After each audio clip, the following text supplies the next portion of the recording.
Hey, salut tout le monde, je suis de retour pour le fameux bilan mensuel. Vous commencez à le connaître, je vais vous parler de mes lectures du mois de septembre. Alors j'ai lu 11 romans et une bande dessinée. C'est un bilan assez conséquent je trouve parce que je suis partie 3 semaines en vacances. Donc bien souvent j'ai moins le temps, enfin je prends moins le temps de lire quand je suis en congé. Voilà, je suis assez satisfaite de moi, j'ai baissé un petit peu ma pile à lire. On va pas parler des achats livresques que j'ai fait en vacances parce que évidemment c'est venu alourdir aussi la pile. J'ai eu deux coups de cœur, deux réels coups de cœur dont j'ai hâte de vous parler. J'ai eu aussi quelques lectures, j'allais dire mitigées, mais j'ai même eu une déception et un abandon.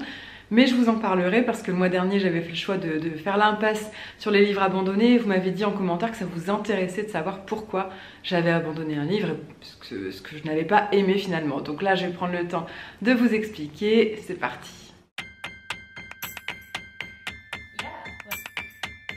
On commence par la lecture de King Kong Theory de Virginie Despentes, un texte ultra court que j'ai acheté en vacances et que je me suis précipitée de lire sur le trajet retour. Je l'ai lu d'une traite, ça a vraiment fait l'objet d'une heure ou deux de TGV. C'est un essai, alors j'étais surprise parce que je m'attendais, enfin je connaissais ce titre de nom et j'étais persuadée qu'il s'agissait d'une fiction. Non, l'autrice parle de son expérience, c'est un essai très engagé, très féministe.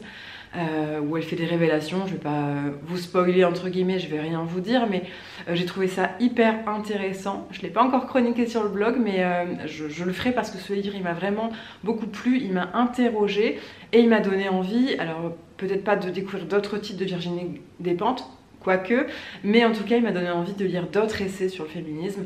D'ailleurs je compte sur vous, si vous êtes spécialiste ou non, si vous aimez ça, dites-moi en commentaire le livre que vous me conseillerez. Voilà, j'ai pris beaucoup de plaisir à le découvrir et il fait partie vraiment de mes plus belles découvertes du mois. Dans un style complètement différent, mais on reste sur un essai, j'ai lu Petit éloge du baiser de Jérôme Attal aux éditions Les Pélégrines. C'est une collection, en fait, il existe beaucoup de petits éloges et j'avais eu un gros coup de cœur pour Petit éloge de la gratitude qui, j'ouvre une parenthèse, qui est un livre à lire et à offrir. Je trouve que c'est le cadeau un peu idéal lorsqu'on va dîner chez des amis par exemple, c'est vraiment un petit bijou. Je referme la parenthèse. Petit éloge du baiser m'a aussi bien plu. Bon, ça n'a pas été un coup de cœur, mais j'ai aimé les réflexions de l'écrivain. C'est autobiographique, il réfléchit sur ce qu'est un baiser, il va nous donner aussi des exemples de baisers célèbres comme celui de Doisneau en photographie, ou la scène de Vic dans La Boum ou La Boum 2, je sais plus lequel des deux. Mais voilà, ça fait écho aussi à notre histoire, à l'histoire de France et à notre culture. J'ai beaucoup aimé ces références-là. C'est un texte assez déconstruit parce que chaque chapitre, il n'y a aucun rapport entre les chapitres en fait, il peut nous faire un petit poème sur le baiser et ensuite parler de son premier baiser au collège par exemple, donc on retrouve aussi beaucoup d'humour.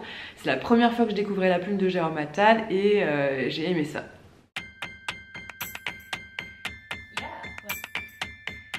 En septembre, j'ai aussi lu L'aube à Birkenau de Simone Weil, je l'avais mis dans ma pile à lire de vacances, vous l'avez sûrement vu dans une vidéo précédente. Je l'ai lu pratiquement là aussi d'une traite, c'est un récit, un entretien que Simone Weil a eu avec David Teboul qui donc retranscrit ses échanges dans ce livre. Le livre est très, j'allais dire original, il est parsemé de photographies de Simone Weil. Je ne sais pas si je vais tomber sur, voilà, sur des photos. J'ai aimé déjà la forme de ce livre. Évidemment, j'ai été bouleversée par les mots de Simone Weil. Moi, j'avais lu son autobiographie qui s'appelle Une vie.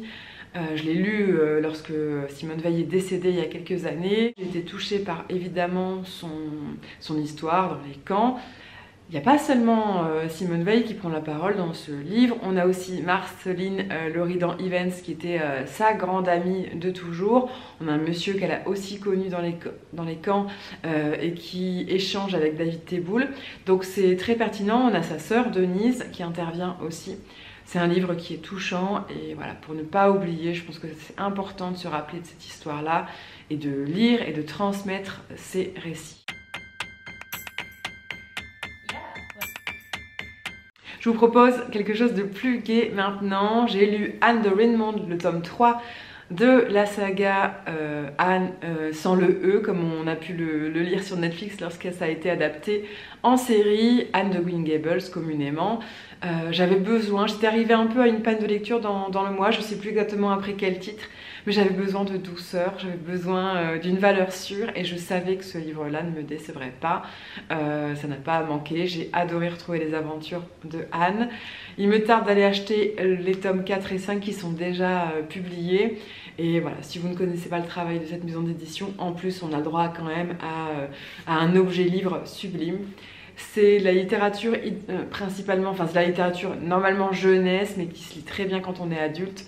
En tout cas vous pouvez lire ça à vos ados sans problème, je dirais à partir de 12-13 ans. Elle nous apprend beaucoup de choses en fait, Anne, ça peut paraître très léger mais au fond il y a quand même quelque chose d'assez profond.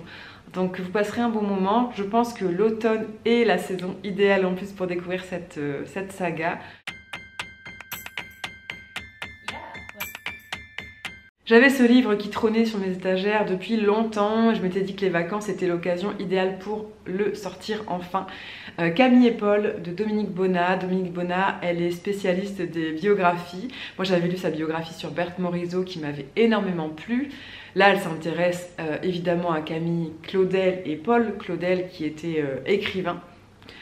J'ai mis extrêmement longtemps à entrer dans ce récit, je crois que j'ai mis au moins 100 pages à vraiment me sentir à l'aise avec son écriture et avec ce qu'elle racontait. En fait c'est l'arrivée dans la vie de Camille Claudel de Rodin qui arrive voilà, à la page 100 on va dire et qui m'a vraiment, j'allais dire, captivée. Mais ça a été très long et en fait, au bout de je sais plus, j'ai dû abandonner le livre à la page 150, entre la page 150 et la page 200, je sais plus exactement. Mais j'ai traîné et en fait, ça ne le faisait pas. Je sais pas ce qui s'est passé, ça n'allait pas assez vite. C'est une écriture qui est assez intense. Il y a beaucoup de digressions aussi. Donc si on ne connaît pas forcément tous les personnages qui ont entouré la vie de Camille Claudel, je dis Camille Claudel même si elle s'intéresse aussi à Paul, mais je connais moins aussi justement le personnage de Paul et c'est peut-être ce qui m'a manqué. Cet été, vous le savez peut-être, j'ai accepté une mission de juré littéraire pour le prix Malesherbes libraire du Roi. C'était la deuxième édition de ce prix et j'ai donc lu les 4 titres qui étaient en lice. Parmi eux, le lauréat, je l'ai lu en début du mois de septembre, Minuit dans la ville des songes de René Frény. C'est le livre gagnant. Alors, pour tout vous dire, moi j'avais voté pour La Bibliomule de Cordoue, qui était une bande dessinée dont je vous ai déjà parlé, qui a été mon gros coup de cœur dans cette sélection, mais j'ai aussi aimé le récit de René Frény. On est sur un texte autobiographique, René Frény va nous raconter son enfance et surtout la révélation qu'il a eue lorsqu'il a découvert la lecture et les grands auteurs comme Albert Camus, comme Balzac. C'est un livre très poétique, on est sur presque un récit de voyage parce que vous allez le voir si vous le lisez, il va aller de pays en pays, de l'Angleterre en Espagne, en passant par évidemment le sud de la France et la Corse. C'est un joli livre qui donne envie de lire, qui donne envie de relire Proust, qui donne envie de relire Camus, qui donne envie de relire tous les grands auteurs et c'est une belle découverte pour moi. Une autre déception, et j'aurais vraiment aimé vous dire le contraire, c'est Le cœur des femmes de Martin Winkler. Je l'ai lu sur vos nombreux conseils, je sais que vous êtes en général très conquis par cette œuvre. C'est un sacré pavé, hein. Ce livre il fait 650 pages, même un peu plus. Je l'ai embarqué en vacances, j'ai été très prise par l'écriture, c'est un livre qui se lit très bien, qui est très léger. J'y ai trouvé énormément de clichés. Alors on est dans le milieu médical, dans le milieu gynécologique même. Une étudiante va intégrer le service d'un docteur. La relation est très compliquée au début et puis après voilà, petit à petit elle se laisse... j'allais dire amadouer, elle se laisse apprivoiser par ce docteur, par ce médecin généraliste qui, pour elle, n'y connaît rien à la gynécologie, mais qui traite quand même de ce sujet-là. Je me suis vraiment accrochée parce que j'avais en tête vos nombreux coups de cœur, vos messages m'encourageant à lire ce livre depuis très longtemps. Je me suis dit que peut-être à la fin il y aurait une révélation et en fait, voilà, encore une fois, ça a été une déception. Ce que je n'ai pas aimé dans ce livre, c'est un peu l'impression de déjà vu. J'avais l'impression d'avoir déjà lu, entre guillemets, cette histoire. J'ai trouvé ça, comme je le disais, bourré de clichés. C'est presque trop évident en fait, et il n'y a aucune surprise. J'ai pas envie de m'étendre, j'aime pas démonter un livre, et voilà, je me justifie parce que vous m'avez demandé la dernière fois vraiment de vous expliquer quand je n'aimais pas un livre. J'ai beaucoup plus de facilité à le faire par écrit et sur le blog parce que j'ai l'impression de poser mes mots et de prendre le temps de réfléchir à comment m'exprimer.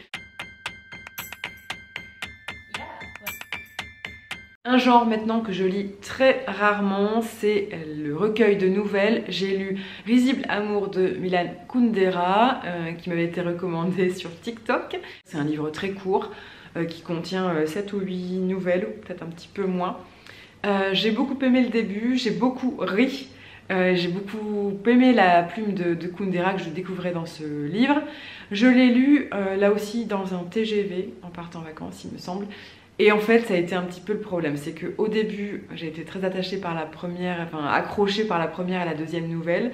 Je l'ai laissé entre guillemets traîner à l'hôtel et ensuite on est parti en balade, donc je ne l'ai pas lu assidûment pendant 2-3 jours. Et quand je l'ai repris, c'était sur le trajet retour du TGV, il y avait du bruit.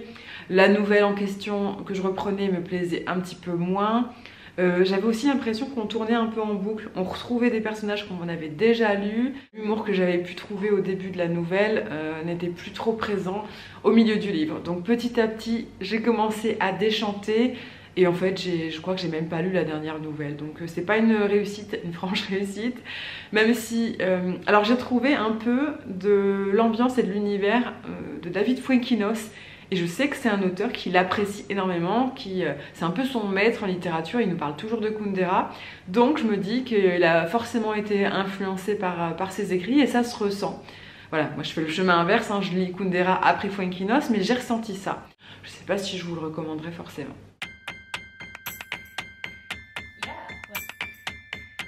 Une traduction américaine avec Les 7 maris d'Evelyn Hugo de Taylor Jenkins Reid que j'ai lu dans le cadre d'une collaboration avec les éditions Hauteville. Ce livre, on est tout de suite embarqué dans les aventures de la narratrice qui va interviewer une comédienne en fin de carrière qui a 77 ans il me semble au début du livre et qui décide de donner toutes ses robes, pardon, enfin qui décide de vendre aux enchères toutes ses robes. Cette narratrice, elle est journaliste et elle a une interview exclusive, pardon, je vais y arriver, avec la comédienne. Et je dois dire que la plume de l'écrivaine et la traduction ont facilité vraiment le fait que je me sois plongée dès le début dans ce récit. Là aussi, c'est un livre qui est assez épais. On est sur 500 pages, ce qui n'est pas dans mes habitudes, mais franchement, ça a coulé tout seul. Je n'ai pas vu le livre passer, j'ai été embarquée. Alors, ce n'est pas de la grande littérature. J'ai eu même, je trouve qu'il y a même quelques problèmes dans la traduction. Il y a eu quelques phrases où je me disais, oulala, c'est un peu hasardeux tout ça. Mais ça m'a pas dérangé outre mesure, ça m'a pas empêché de terminer ce livre. Et en fait, les aventures vraiment de cette comédienne qui va raconter sa vie à la journaliste, faut qu'on est accroché comme dans une bonne série américaine. Si vous aimez suivre des bonnes séries Netflix, bah, vous serez aussi embarqué. Le gros coup de cœur du mois, il est pour Le goûter du lion d'Ito Ogawa, cette autrice japonaise qui est revenue en cette rentrée littéraire. Le livre était à peine sorti que je me suis précipitée dessus. Vous le savez, c'est mon autrice japonaise préférée. C'est grâce à elle que j'ai vraiment découvert cette passion pour le Japon et ses romans. C'est son 6e titre, si je me trompe pas. Oui, je les ai tous lus. J'avais eu un énorme coup de cœur pour la papeterie de Tsubaki, que je vous invite grandement à découvrir si ce n'est pas déjà fait. J'ai retrouvé la douceur, la délicatesse de cette écrivaine, sa plume si belle et ses thèmes, alors si durs, j'ai envie de dire, parce qu'elle traite toujours de sujets graves, pas avec légèreté, mais en tout cas avec vie, avec humanité. C'est ce qui ressort de ce livre. Le pitch, c'est une jeune femme qui s'appelle Shizuku, qui a environ 30 ans, qui a un cancer en phase terminale et qui décide de finir sa vie, d'aller passer les derniers moments de sa vie sur l'île au citron dans la maison du lion. C'est un espèce de pensionnat qui est fait pour la fin de vie.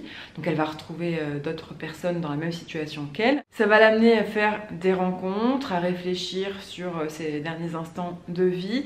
Alors comme ça, en effet, ça peut paraître noir, ça peut paraître sombre, ça peut paraître triste, et en fait ça ne l'est pas du tout. C'est un livre lumineux, beau, vraiment beau, comme à chaque fois avec Ito Ogawa. Voilà, c'est...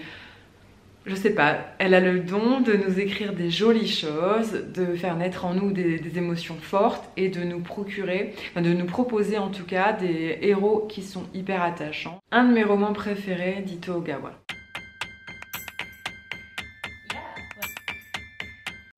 Durant ces vacances, j'ai aussi craqué pour un ouvrage sur Frida Kahlo.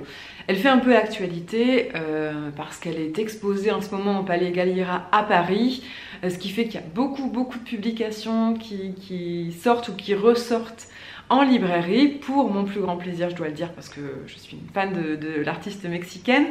Là, j'ai craqué sur Un ruban autour d'une bombe, signé Rachel Vinet-Cupra et Maud Guély.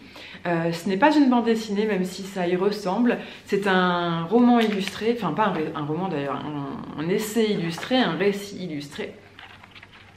Le point de départ, il m'intéressait fortement. Une biographie textile de Frida Kahlo nous indique la couverture. Donc je me suis dit qu'on partait de ce point de vue-là, de son vêtement, pour nous faire une biographie. C'est quand même ce que laisse supposer ce sous-titre. Finalement, la biographie en elle-même qui est proposée dans le livre n'est en fait très peu axée sur la façon de s'habiller de Frida Kahlo et sur l'évolution qu'elle a eue dans sa démarche et dans la façon de s'habiller. Si vous connaissez un peu son portrait, vous comprendrez. Donc en fait c'était une biographie, je ne vais pas dire que j'ai rien appris, parce que c'était pas vrai, j'ai quand même, en tout cas ça m'a ravivé certains souvenirs et j'ai quand même eu quelques éléments, j'ai découvert quelques éléments que je ne connaissais pas. Finalement l'aspect textile, l'aspect vêtements, vestimentaire, il arrive à la fin sur un texte qui est assez chargé, je dois dire, en plus en information. On est un peu sur, pas un mensonge marketing, mais voilà, on a un peu joué sur ça pour mettre en avant ce livre. Les illustrations sont sympas, mais il y a d'autres biographies à mon sens qui valent le coup et qui sont plus intéressantes et pertinentes. Donc je suis contente d'avoir cet objet livre à la maison, j'aime beaucoup cette couverture et ce rouge flamboyant, mais je sais pas forcément un coup de cœur. Je termine en bande dessinée et en beauté parce qu'il s'agit d'un énorme coup de cœur. Les Sauveurs, édité chez Demant. C'était une collaboration et je suis encore plus contente de ce coup de cœur parce que je me dis que j'ai bien fait d'accepter cette collaboration et d'avoir fait confiance à la maison d'édition. Cette bande dessinée fonctionne un peu comme Les Culottés de Pénélope Bagieux. Je ne sais pas si vous connaissez. Pénélope Bagieux présente 15 portraits de femmes, femmes héroïnes, on va dire, femmes qui ont bouleversé un peu l'histoire, de tout temps et de toute époque. Et là, on a 7 portraits de héros de la cause animale, de héros et de sauveurs. Moi, j'ai été très émue à la lecture du portrait d'Amir Khalil, qui est vétérinaire de guerre. J'ai découvert ce monsieur que je ne connaissais pas du tout et son parcours et ses missions. C'est réellement un sauveur. J'ai vraiment été émue et j'ai versé ma petite larme. Alors je dois dire que je suis écologique, je suis végétarienne, donc peut-être que je suis déjà sensibilisée à cette cause, mais cette bande dessinée peut parler à tous. Elle est à mettre entre les mains des plus jeunes, hein, dès 8 ans, je pense que vous pouvez y aller. Les gens qui aiment les animaux vont forcément être touchés. Donc on a Amir Khalil, comme je disais, on a le portrait de Diane Fossé qui est un peu l'icône de la défense des gorilles, vous avez sûrement déjà dû entendre son histoire. On a Rob Stewart qui était défenseur des requins et qui a malheureusement perdu la vie en voulant sauver ces requins. C'est 7 portraits éclectiques, vous serez forcément touché par l'un d'eux et elle est préfacée, cette BD, par Yann Arthus Bertrand. Raison de plus de vous la procurer. Voilà pour ce bilan livresque de septembre. Dites-moi en commentaire combien de livres vous avez lus, mais surtout ce qui m'intéresse de savoir, c'est quels ont été vos coups de cœur et peut-être vos déceptions pour que je me fasse un regard aussi là-dessus. Dites-moi tout ça, on échange avec grand plaisir en commentaire. Je vous laisse mettre un pouce vers le haut pour m'encourager et je vous dis à bientôt pour une prochaine vidéo. Ciao!